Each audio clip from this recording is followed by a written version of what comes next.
Boa tarde, eu sou o General Ajax.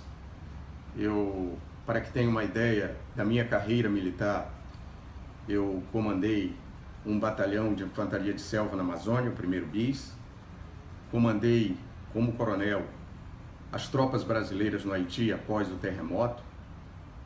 Já como general, comandei a brigada, as tropas sediadas na Tríplice Fronteira, Brasil, Argentina e Paraguai. Depois comandei a Escola de Aperfeiçoamento de Oficiais, onde todos os capitães do Exército Brasileiro se aperfeiçoam. Fui diretor de Educação Superior Militar do Exército e, como última missão na ativa, fui o comandante das tropas internacionais da ONU, 19 países, de outubro de 2015 a outubro de 2017. Eu sou o último Force Commander da missão. Com essa experiência militar, com essa experiência de vida, eu me dou o direito de transmitir para os meus ex-cadetes, ex-capitães, amigos, militares e familiares com os quais convivi ao longo de todos esses anos, algumas ideias sobre o que vai acontecer no dia 28. Essa eleição do dia 28 não é uma eleição como outra qualquer. Ela é diferenciada. O principal componente dessa eleição que nós vamos agora nos confrontar é a ideologia. São duas ideologias distintas que vão entrar em choque no dia 28. Por isso ela é diferente. E alguém pode dizer, mas o PT já esteve no governo. Sim, esteve no governo por 13 anos, só que numa situação diferente. Eles haviam vencido as eleições e porque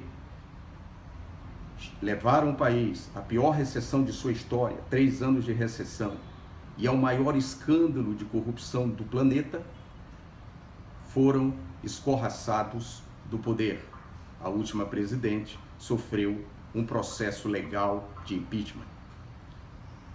Agora, eles voltam numa situação diferente. E tenham certeza, eles voltam com sede de vingança. Se eleitos, nós do Exército seremos a principal vítima.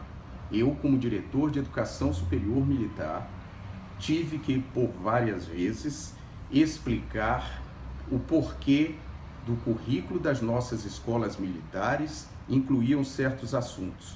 Eles tentaram, no governo do PT, influenciar os nossos currículos. Não conseguiram.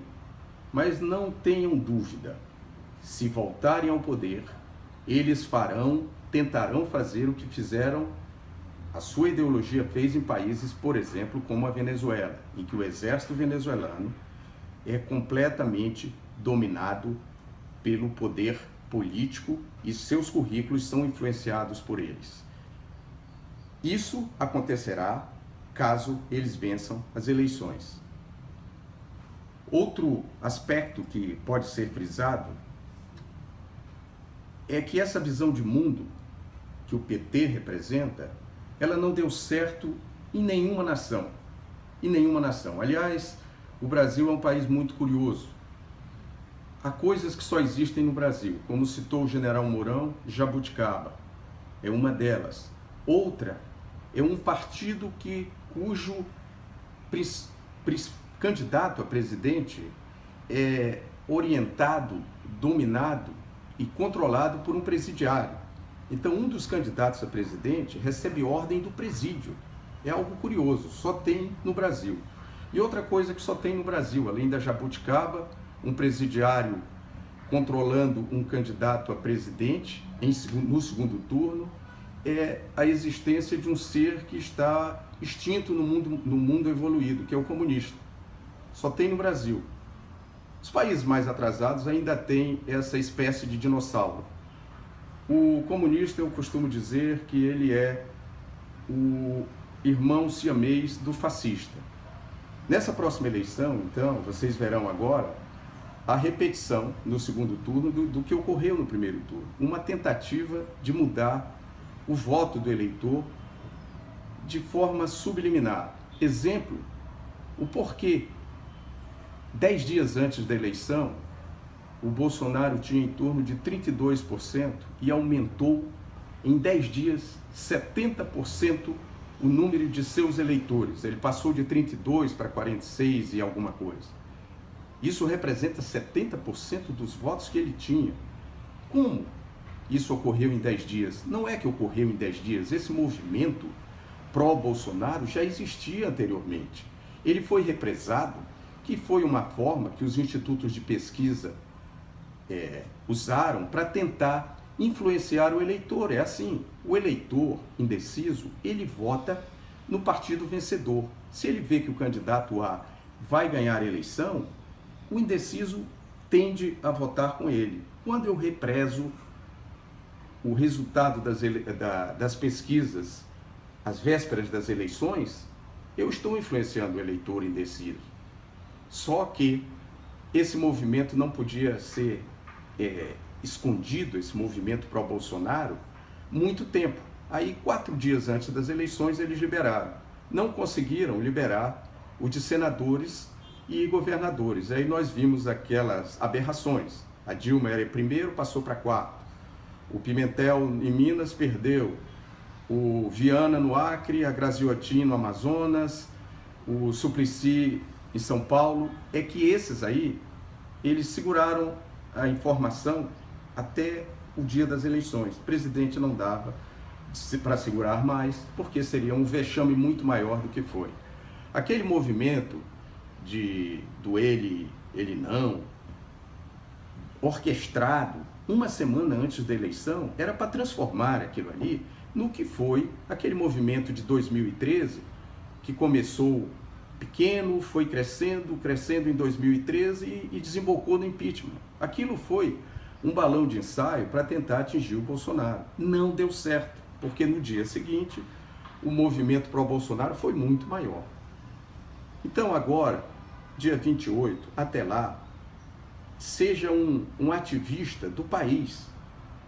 Não ache que a eleição está ganha. Não está ganha. Está quase ganha.